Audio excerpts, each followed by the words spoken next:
Hey, welcome to the Moxie Movement. I'm Sarah Greener. I am the host of this podcast, creator of the Time Back Power Hour system and your Success Map systems download process. I'm really excited about today's episode because I had an epiphany about businesses and social media and how people are using it right now. Before we dive into that, we have a nearly 13-year-old in our household. Holy moly, how did that happen? More scarily, the girl's legs are longer than mine and she's maybe a centimetre away from getting taller than me, which is cool because she's going to be long and tall and all of those things for her. Not cool for mum. I'm going to be the shortest in the family real quick. But she had her first babysitting gigs in the last couple of weeks. Inflation is real, people. My child got paid a whole lot more than I ever got paid for babysitting, and she's really enjoying it. And of course, she's got some money, and I'm very grateful because turns out, even though we love scuba diving, we didn't used to pay for it. Because last time we lived out here, both Johnny and I worked in scuba diving. We never paid for our scuba diving. We just went scuba diving. Turns out when you have to pay for it and you multiply it times 3, it adds up really quickly. Pretty exciting that she is able to babysit, that she's enjoying it, that she's got some families that she can do that for. She's got her own money to invest in some things that she wants to do. She's doing a pretty good job of it by all accounts. Who knew? We've got a nearly teenager who's got herself a job, which was one of the things I think I was really worried about traveling, living location free. Was it going to be this experience of having a teenager that never had a job? Because at her age, I'd already had jobs. They were things like docking lambs and pulling down fences and things like that around the farm, or obviously babysitting. I was a bit worried that this whole living location-free lifestyle was going to mean that she wouldn't get the experience of having a job. So kind of pleased that we've ticked that one off, because I think one of the things from my childhood that my parents did really well was that they taught us that money was an exchange of value, and that if you could provide value to someone else, then you would get money. And they also taught us about saving and spending. One thing they missed was the investing piece. We've got that sorted with Scarlett. We are doing some investing. She's also a saver like her father, not a spender like her mother. That's a blessing for her. I am also the proud new owner of a Scoopy motorbike.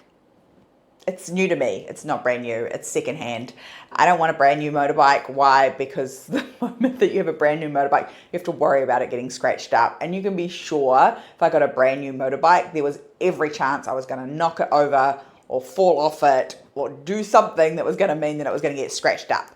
I have this cute little blue and white Scoopy. I love it. We go everywhere on it. Scarlett seems to love it. I actually think it's got more to do with the fact that mum's got shorter legs than dad. There's more space on my bike than there is on his. But it's our mode of transport here on the island, and it's a really fun way to get around, right up until it rains or blows, obviously. It's really interesting to me, the evolution of me as a person that would have been, I suspect, 20 years ago, really keen to get a nice new car.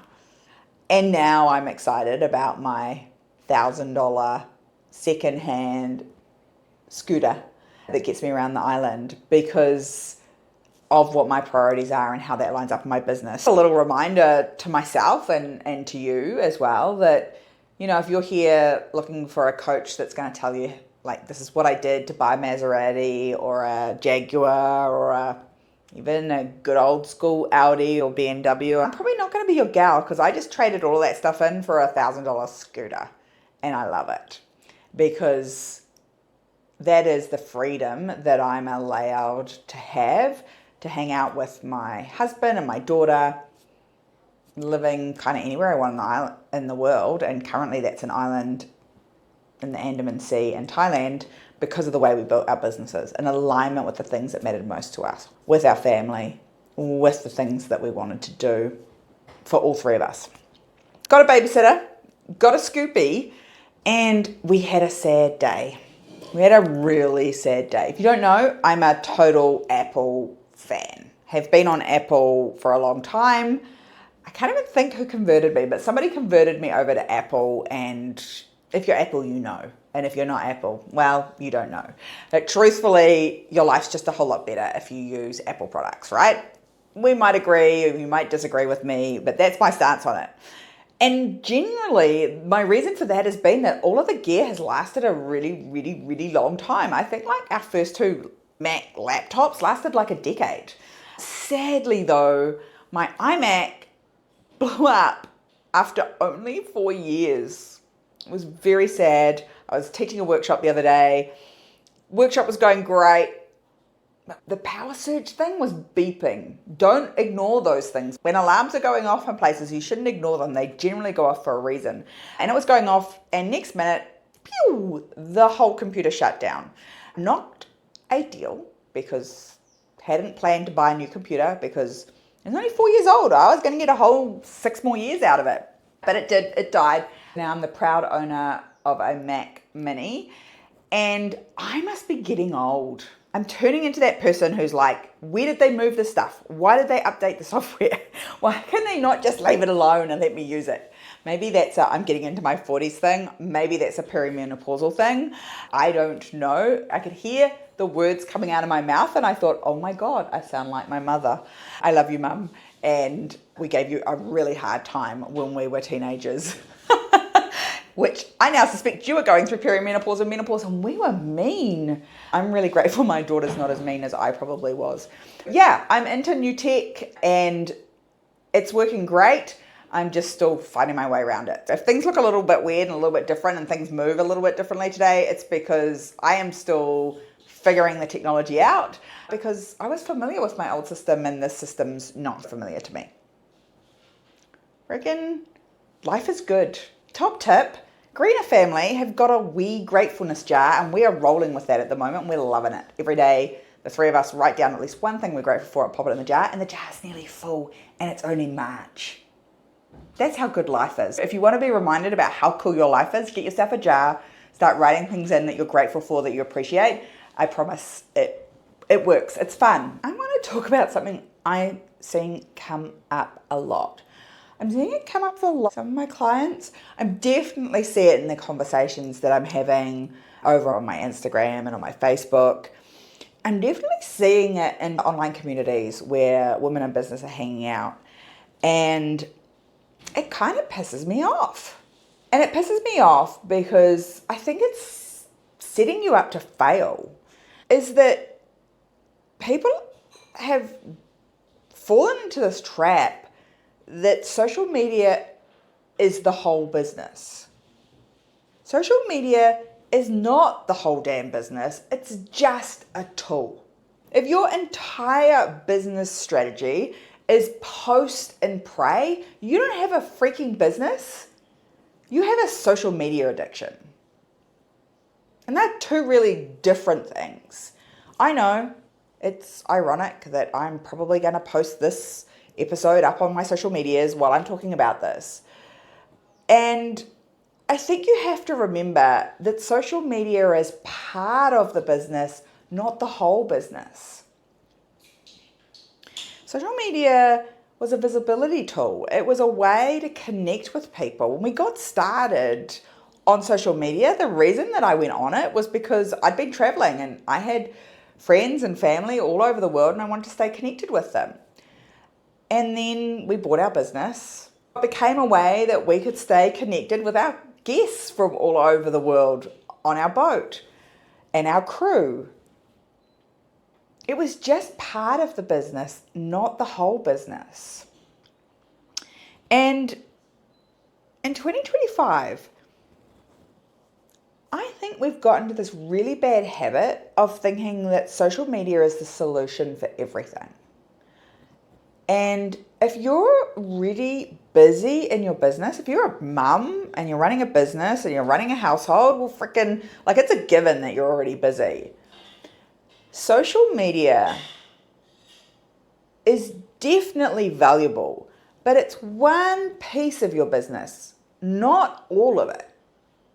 I'm seeing many people hung up on tweaking and adjusting and writing the post or trying to get the photo just right or spending all day creating 1 week's worth of content that they might not post anyway because it didn't look exactly the right way or it's not perfect or it's not something, it's missing something somewhere, somehow. And then complaining that they don't have enough time to run their business and they don't have enough sales coming through the door. I think we've got this all screwy. I think we've got this way screwy. You cannot spend hours and hours and hours creating content, making videos, making photos, unless that's where all your sales are coming from. Oh, but Sarah, we need brand awareness. Oh, but Sarah, it's about, building out my marketing strategy. Okay, cool. But neither your brand awareness nor your marketing strategy is going to pay the bills. Neither of them. Your bank will not go, oh, thanks. It's really awesome that lots of people know your brand name. It's really amazing that you have 10,000 followers on Instagram. Now, how are you going to pay your damn bills? They don't care. And neither does your business, in truth. Like, your business doesn't care how many followers you've got, doesn't care how many posts you've put out, how many times you've gone viral. I can tell you of numerous people I know with huge social media followings, loads of engagement online, no business out the back end. Social media is not the whole business. It's one tool in one area of your business. In your marketing, maybe your sales funnel, maybe your advertising. You're going to use it in those areas of your business. It's not the whole business. It's one tool. I think the first thing I want you to understand is that if your sales, if the money that is coming from your clients, your customers, your guests is not coming from social media, and yet you're spending a day a week or 20 hours a week trying to do this content stuff, then you've got a mismatch between where you're investing your time and where your cash is coming from. You need to go and figure out where are your sales coming from first before we even start talking about social media, which platform, what tools, what's the best strategy for doing any of those things, what's the best tactic for bringing in customers. Is that where your customers are currently coming from? Because if it's not, why are we spending any time, effort, and energy there? At some point, maybe it's a project then that you can come up. If your sales are not coming from social media and at some point you would like to add that as a marketing channel and a sales channel for you, cool, let's look at it. But right now, that's not the best use of your time. The best use of your time is to figure out where your money is currently coming from and do that consistently over time. If you do get sales from social media, if you do post and people reach out and say, hey, I want your thing, hey, I want to buy your product, hey, I want to buy your service, here's what you want to do. You want to use your social media strategically. You need to have a plan that tells you what you're going to do over the next 30 days, that you're not going to spend all day, every day, trying to come up with content.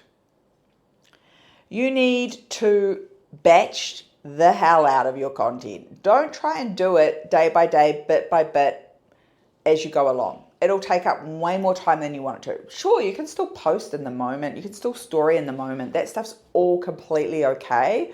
But if that's the plan, to do that every day, you will spend way more time than if you strategically think about it, make a plan, and batch post it all at once.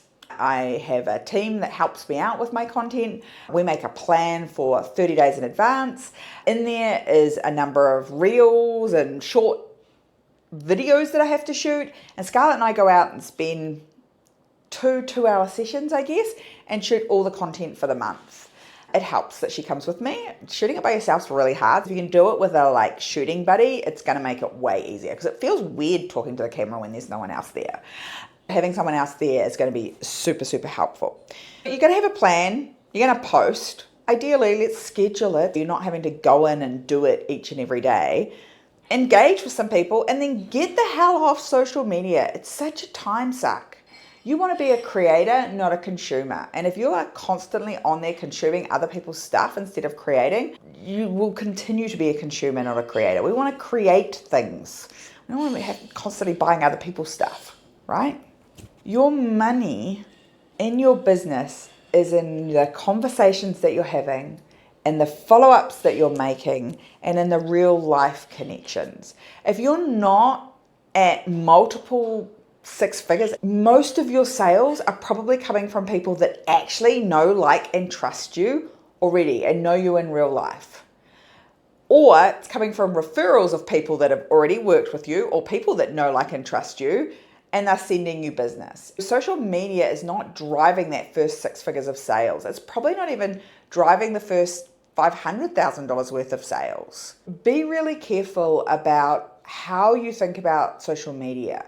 Where is your money coming from? And if your money's not coming from posting a post and then people buy, then we're not going to spend a lot of time on it. And look, it does happen.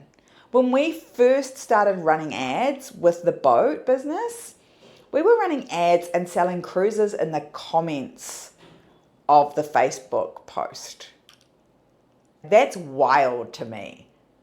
And for context, that was over a decade ago. When people are talking about that sort of result, posting stuff and having people buy stuff in the comments, make sure you get context about when it happened. We still use Facebook ads and we still use Instagram ads for our boat. We use it completely differently. It's more expensive. The return on investment is lower than it used to be. And it's a completely different way of doing it. Yeah, you can absolutely make lots of money off of social media. Make sure that whatever you're choosing to do is something that's working now in the current environment, because social media is much noisier than a decade ago when we were selling overnight cruises for $198 in the comments of our Facebook posts. The world has changed quite drastically, and people telling you that that's what they're still going to be able to do for you in 2025, it's just not reality. Here's what I want you to do. I want you to be able to take action on this stuff. And I want you to set a 30-minute limit a day on social media. That is your time to post, to engage, to follow up with people that have engaged in your stuff, to have some conversations with some people, and then you're gonna get off again. That is your limit daily. Any more than that, and you are just consuming shit you don't need to be consuming. I want you to call 5 people a week instead. Pick up the damn phone. In fact, actually, I would really like you to call 5 people a day. If things are feeling a bit slumpy right now, or you're worried about sales in the future, like it's coming into a slow season in your business, pick up the damn phone and call some people.